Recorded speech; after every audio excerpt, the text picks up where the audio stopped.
I'm curious, did you know when you read Wynonna, were you like, this is mine? No, Catherine. Not in like... No, I know exactly what you mean. No! One thing though, the way that Melanie looks at the monitor is like the classic director way of looking at the monitor. Like she just had it down. She's like so focused, looking at every nuance, the performance. It's just perfect. She's meant to do it. The irony is that I'm an actor, so I was just acting like a director. Like yeah. Hello, I'm Chancellor Agard, and this is Entertainment Weekly's Around the Table with Wynonna Earp. Today I'm joined by creator and executive producer Emily Andrus, and stars Melanie Scrofano, Tim Rozon, Kat Burrell, and Martina Ortiz-Louise. Hi guys, and welcome. Hey Chance, how's it going? My celestial sister. My vampire baby daddy. My aunt, cop. Without them, without the gun, I'm nothing. Season 4 is almost over. Does it feel like you're reaching the end? Has it sort of set in yet, or? I'm like sort of in denial, I would say. We only have a few episodes left. I just want to enjoy it. I think I just want to enjoy it. Just ride the wave. It is really strange having shot it and being like, maybe this is the end. So we kind of did a big love-in with everyone. Now we're airing and it's kind of like, oh no, we're still here. We're still good. But before we talk about the end in season 4, I do want to sort of take a trip down memory lane and just sort of talk about the show as a whole, because I think the show has been this sort of miraculous thing on the air with the sort of the fan base it's built. And I want to start with Emily. I mean, this show sort of based on this comic series. I mean, can you sort of take me back and sort of, can you talk about sort of what drew you to sort of adapting this comic series into sort of creating this show? Sure. So it was, it's a comic book created and written by the incredible Beau Smith, who just has the mind and spirit of a warrior. He's a wonderful person. And I grew up out west in Calgary, Alberta, which is kind of like Canada's Texas. And when I got sent this comic book, I was really drawn to a few things. Number one, the strong female character who was kind of like wild and didn't follow the rules, but also was the kind of the only one who could get the job done, which was demon hunting.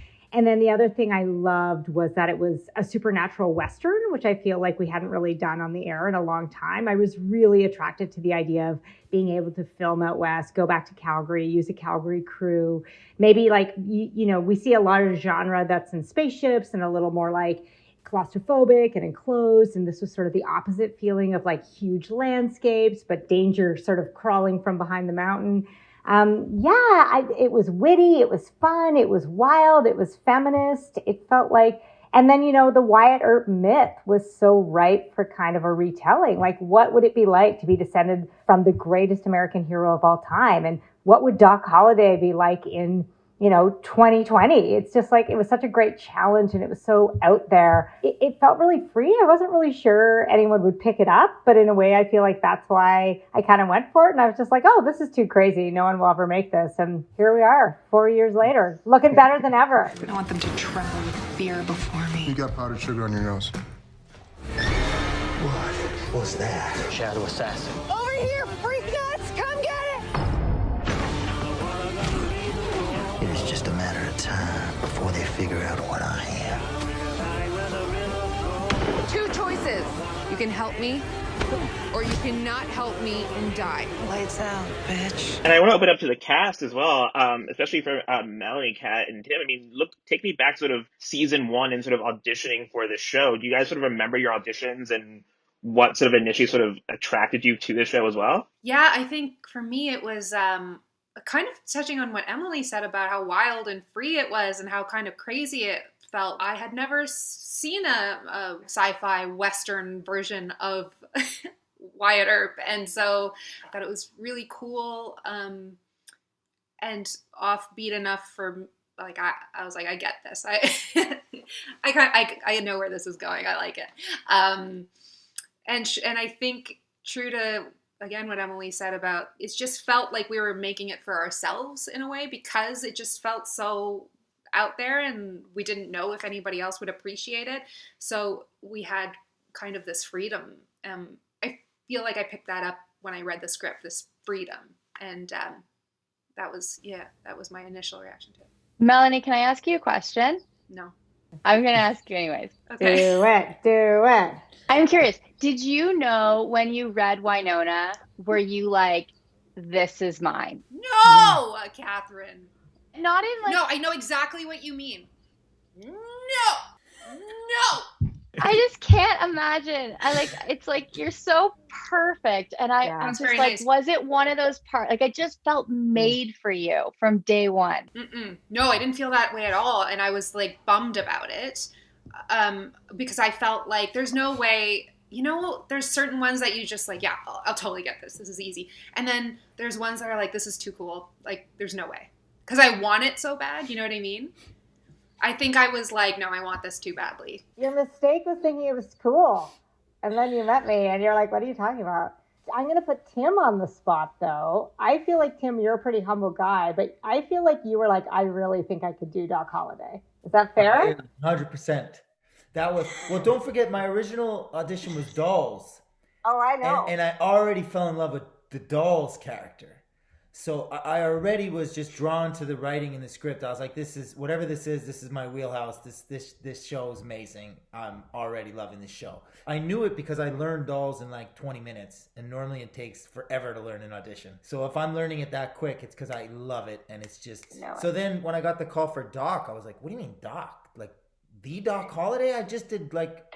pretty much an agent in like I was trying to figure it all out, and then when I did Doc, I was like, okay, well, forget about Dolls, and I literally went from the elation of getting the part to then the pure panic of realizing I'm playing one of the most iconic portrayals ever, of Doc Holliday, who's been portrayed so amazing by so many great actors, So, yeah, but I always felt the Doc was inside me. I also love that you talk about, like, how you were like, oh, yeah. Like, I remember you telling this story about how you did the audition and you were like, oh, yeah, I got this.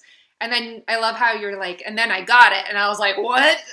Like, it's I knew, I didn't know I got it because we're actors. Like, I wasn't like, oh, I'm going to get this. I was just like, get me in the room. Like, I can do this. That's what I knew.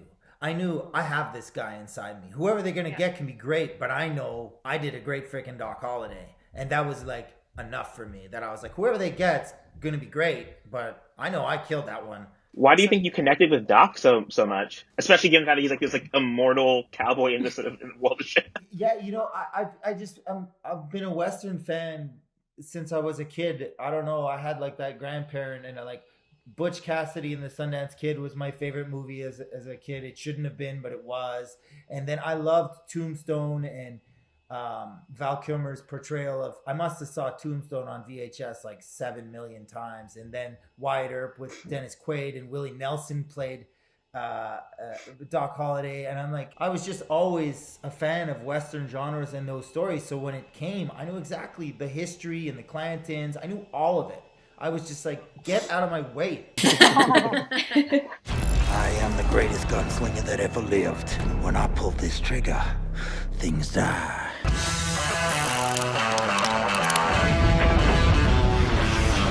And Martina, I mean, you joined the show this season. I mean, what was that experience like coming on to a season 4 show as like sort of the new person? It was super scary because this is kind of the first like major TV role I've gotten ever.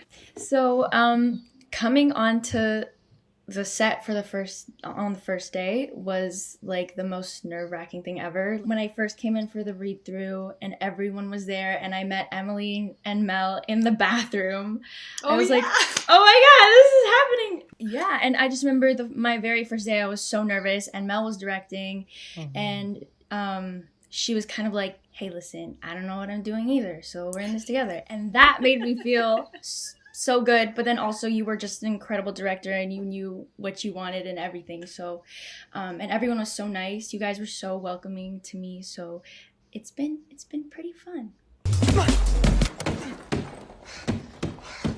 Stop! I'm gonna stage an intervention on my taste in music. I'm sorry about what happened earlier. Why? Now's as good a time as any to find out my sister thinks I'm a chip off the abusive block. What do you want, Rachel? I'm training. That's what I want to do. Train. It's funny. I was going to ask about having Melanie direct this season. I mean, I'll start with Melanie. What was that experience like? So finally stepping behind the camera on a show that you know so well, and that you're a big part of. Well, it was definitely, it would have been hard to fail, I think, just because I had so many allies, and like I didn't feel like I had bad will with anyone. I didn't have to prove myself. I didn't have to figure out this character. I knew the character. So in that sense, Emily, you can totally just, put me in my place here. But like, I felt like I really understood Emily's humor and what she was trying to do. And I also, because she's so free in storytelling, I felt uninhibited as a storyteller.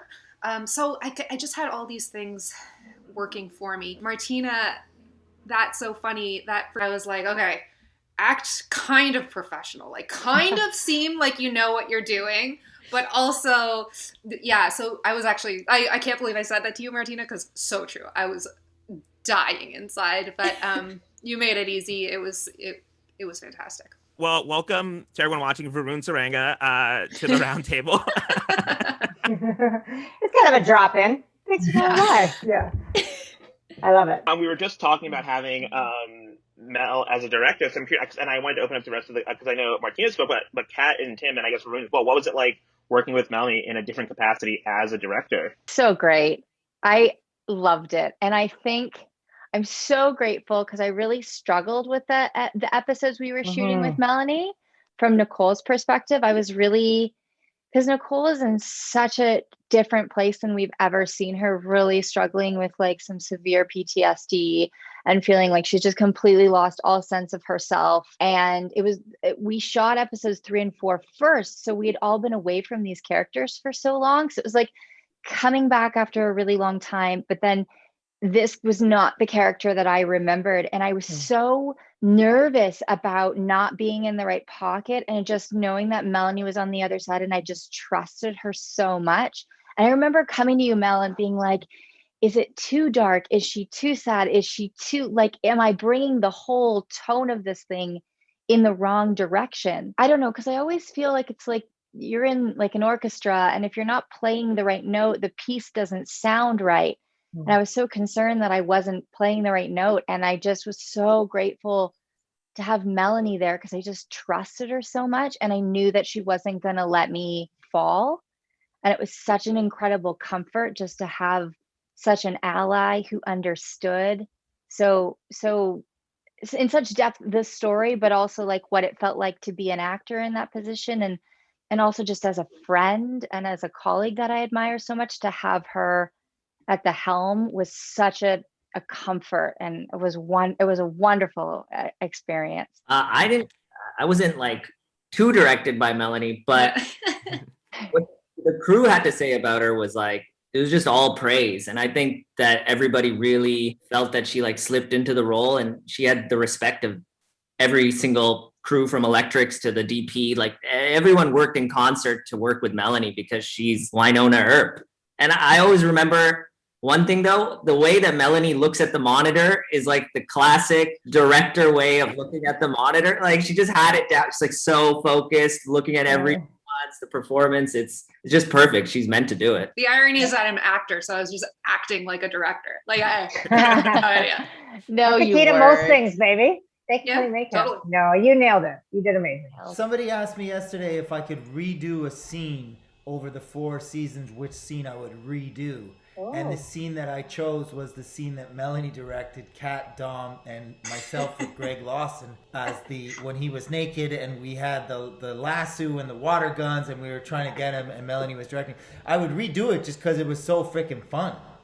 It was like, and not only was it that, it was just like, I remember I had this moment where I was like on the ground in the snow, Greg's leg on top of me, Kat's knee on my neck, the best actor I've ever worked with. So to get direction from her is you want it, and I also like direction. So you just know the notes she's going to give are so good. That's the thing is for me as an actor, I want notes. I like what? Because I don't get stuff half the time. But if you tell me what it is, I can do it. I can do that. So you want those Melanie notes. It's like selfishly you're like, I'm gonna be so good because I got the Melanie mojo. Taking a bit of a trip down memory lane, Varun, so I want to jump back a bit, Varun. It's like you joined the show in season 2, still in the early days of the show. What was that experience like, sort of coming on and sort of playing this pretty sort of idiosyncratic character? I'll always remember like that one scene in the basement of, was that in the Calgary Tower? Yeah. Yeah. I was thinking about that this morning for some reason. Yeah. You're like in the steam room of the Calgary Tower, and it's like the whole group is together. Yeah, with all the creatures and stuff. Oh, that one, the steam room. Yeah. And I just remember, like, Tim was like one of the first people to just inform me about what the show was. Like, until that point, I filmed it 2 days before, and I didn't really know. And then he started explaining like the fandom, the Earpers, and all this, like the craziness that surrounds the show. Because until then, I just thought it was like a show I'm on. I didn't know it was a movement. So it was like a surreal experience getting told all that information and then starting to act with everybody. I'm like, oh my God, that's Wynonna Earp. That's like Nicole Hott. Like, this is, I guess these are iconic characters that now I get to be a part of. So that was it was a cool, slow realization, like that first moment of realizing I'm part of something much bigger than I expected. I know this sounds crazy. Hey, I survived a massacre and am being haunted by a demon's ring. Yeah, I touched tentacle goo and made a lightning rod of spoons.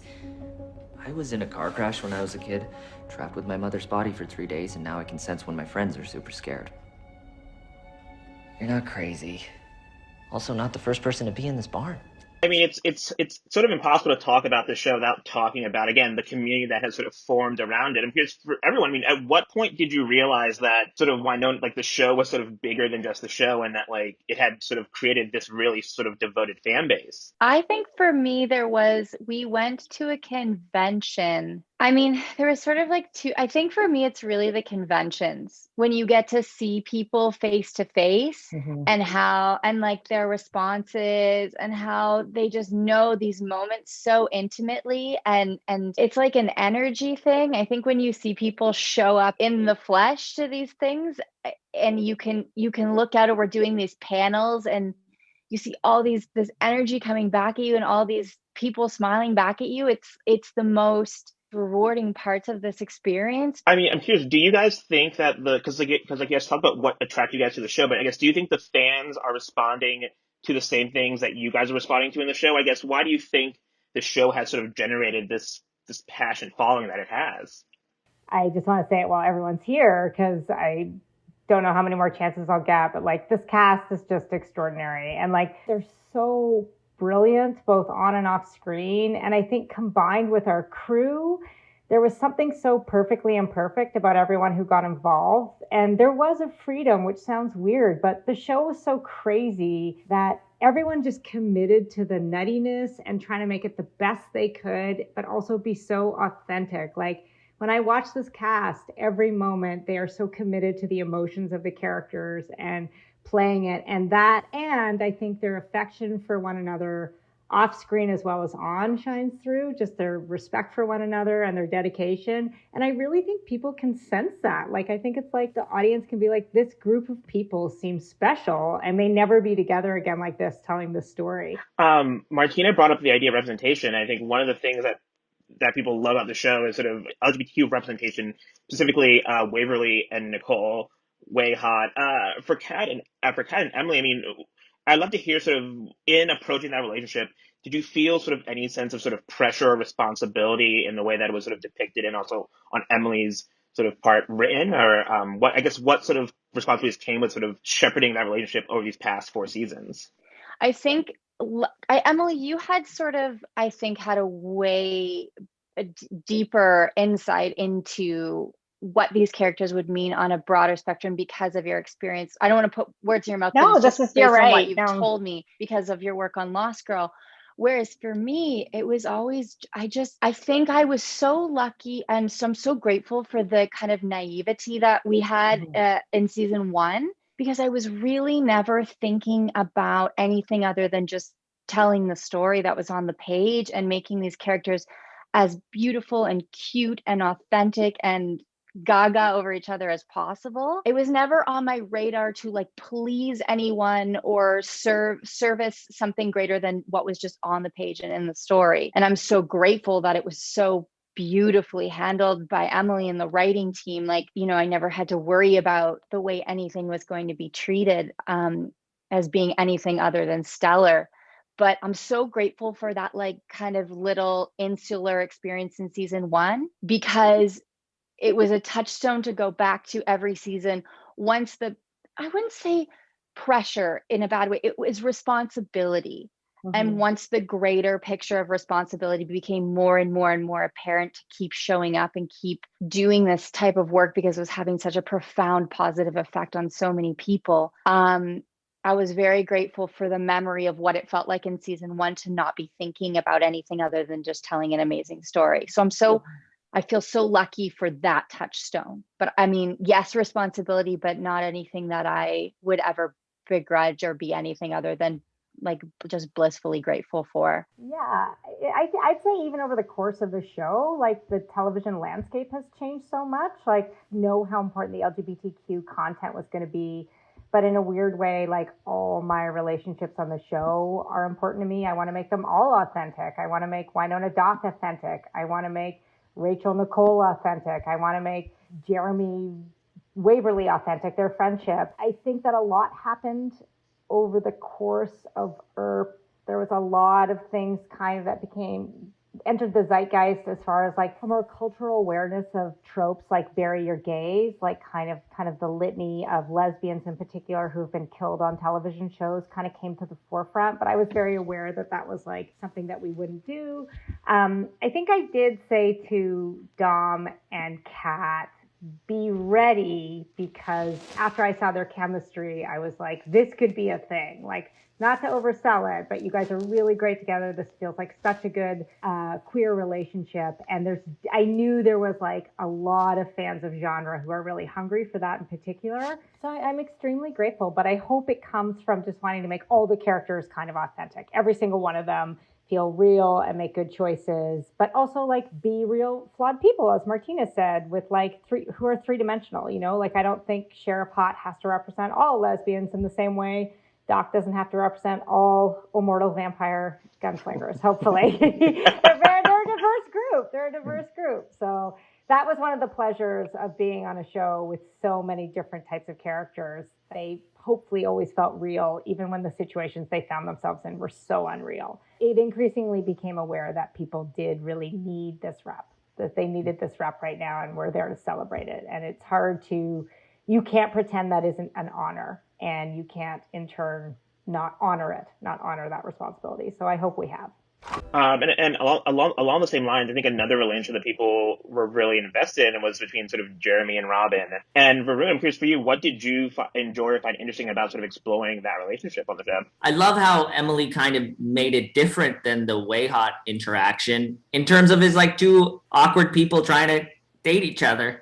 You know, I always love that kind of like that nerds need love too, you know, and they have a bizarre courtship, and I really just loved exploring that. And I loved acting with Justin because we had such great comedic timing together too. So the whole thing was just a pleasure, and I never really understood the impact of it until I did the conventions and I saw how it actually affected people in such a positive way that it just inspired me all the more to be more authentic to their voices.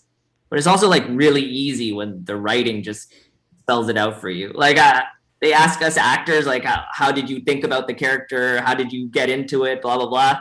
It's like you just say the words. That's so not true. You guys fill it with life. It's not true. And then we watch you and they're like, oh my God, they're so good. We better step it up with the dialogue. They're actually really good. Trees don't just go anywhere. Well, yeah, obviously. I wouldn't make up a story about a bleeding tree just to get you alone in the woods, would I? Great. The one available guy in town, he's probably a murderer. Are you? A murderer? Available. And also, you know, not a murderer.